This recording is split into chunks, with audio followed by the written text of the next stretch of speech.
Secara Tapi praktik. dalam pembelaannya ada yang penting juga harus dijawab oleh Prof. Jimli, yaitu misalnya dia mengatakan soal praktek benturan kepentingan. Di mananya benturan kepentingan? Karena selama ini dari MK dari tahun ke tahun, dimulai dari Prof. Jimli sebagai ketua MK juga sudah punya jurisprudensi soal ini. Kita dengar kata-kata dari mantan ketua MK Anwar Usman.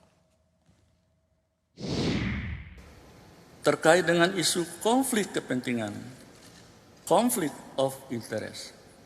Sejak era kepemimpinan Profesor Jimli Asyidiki, putusan nomor 5 garis miring PUU garis miring 4 garis miring 2006 yang membatalkan pengawasan Komisi Yudisial terhadap hakim konstitusi. Kemudian putusan nomor 49 garis miring PUU garis datar 9 garis miring 2013 di era kepemimpinan Profesor Dr. Mahfud MD.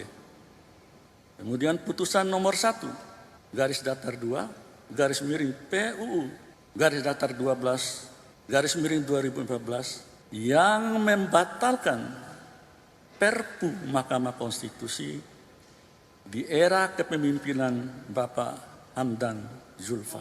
Dengan berbagai jurisprudensi di atas yang pada intinya menjelaskan bahwa perkara pengujian undang-undang di Mahkamah Konstitusi adalah penanganan perkara yang bersifat umum, bukan penanganan perkara yang bersifat pribadi atau individual yang bersifat private. Saya rasa Prof. Jimli perlu menjelaskan dan mengklarifikasi soal ini karena mantan ketua MK ini yaitu Pak Anwar Usman ini sedang menyindir Anda dan para ketua MK lainnya. Ya ini saya agak sedih juga ya. Ini kan soal benturan kepentingan itu kan bisa dirasakan, tidak perlu tertulis. Jadi written ethics and sense of ethics sama penting itu. Nah, jadi kalau misal merasa kepantasan dan sebagainya, itu dengan pembelaan tadi itu kan mencari alasan pembenar. Tapi itu kan menunjukkan bukti jadi perilaku yang sudah biasa. Ya. Kan begitu. Ya. Nah, dulu-dulu juga ada seperti ini, jurisprudensi seperti ini. Dan boleh jadi di antara putusan itu ya yang sebelumnya itu yang tadi disebut dan bahkan mungkin banyak lagi itu hanya beberapa. Barangkali benar. Misalnya putusan mengenai perpanjangan usia dari MK. Itu kan menyangkut kepentingan pribadi. Betul. Ya kan? Ini semacam itu disebut oleh para pakar konstitusi sebagai gratifikasi pasal. Ya, nah jadi tapi waktu itu sudah diributkan oleh masyarakat tapi kan tidak sebesar kasus sekarang.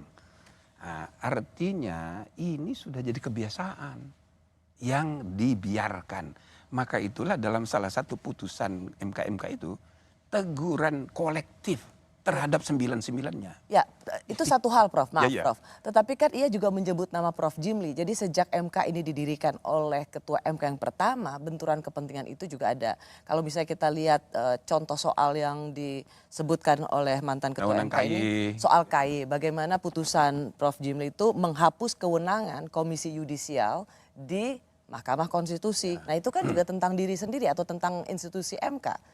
Gimana menjawabnya Prof? Ya itu selalu dibicarakan, banyak yang salah paham.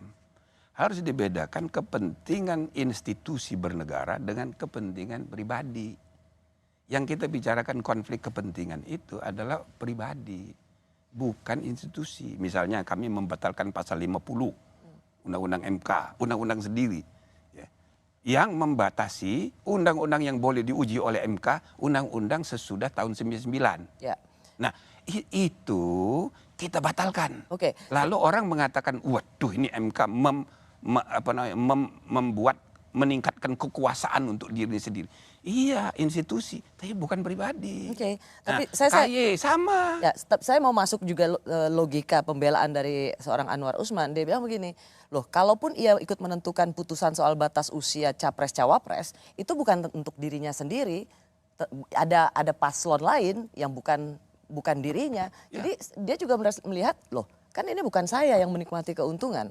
Ya, tapi kan di Sabta Karsa Hutama itu kan ada eksplisit disebut, apalagi di Undang-Undang Pokok Kekuasaan Kehakiman pasal 17 yang sering dikutip. Itu undang-undang kekuasaan kehakiman berlaku untuk semua hakim, kecuali pasal-pasal tertentu yang jelas bertentangan ya dengan Undang-Undang MK dan Undang-Undang Dasar karena kehususannya. Oke, mungkin secara konkret penjelasannya begini, Prof. Anwar Usman ingin mengatakan bahwa kalaupun dia meloloskan usia 35 tahun itu atau yang sudah berpengalaman, mengapa tidak ada benturan kepentingan? Karena kan yang maju juga bukan dia, paslon yang lain. Jadi tidak merasa. Padahal di ruang publik itu sudah setahun lebih, itu fotonya Gibran diusung oleh PSI menjadi capres. Itu sudah di mana-mana. Mulai dari wali kota, itu kan. Nah, jadi isu Gibran menjadi calon wapres sudah lama. Dan mestinya hakim tidak boleh. Karena itu ponakannya sendiri. Ya, iya, dia kan harus merasa, waduh kalau gitu. Nah lain kalau keputusan MK itu mengatakan ini dikabulkan di bawah 40 tahun, tapi berlaku 2029. Nah itu lain. Itu akan sujud syukur semua generasi muda itu. Ya kan? Nah atau misalnya dia ikut memutus tapi hanya gubernur. Berarti betul-betul tidak terkait dengan Gibran. Tapi ini kan terkait dengan Gibran karena bukan hanya gubernur seperti yang concurrent opinion, tapi juga kepala daerah, wali kota dan bupati. Jadi melihat bahwa tidak ada benturan kepentingan karena bukan yang memutuskan itu yang mengambil manfaat, meskipun yang mengambil manfaat itu adalah ponakan sendiri, itu tetap dianggap benturan kepentingan. Ya kalau menurut MK begitu. Dan walaupun pembelaannya sudah disampaikan. Mestinya saya tidak usah komentar lagi, sudah putusan final mengikat dan sudah dilaksanakan pagi tadi. Ya.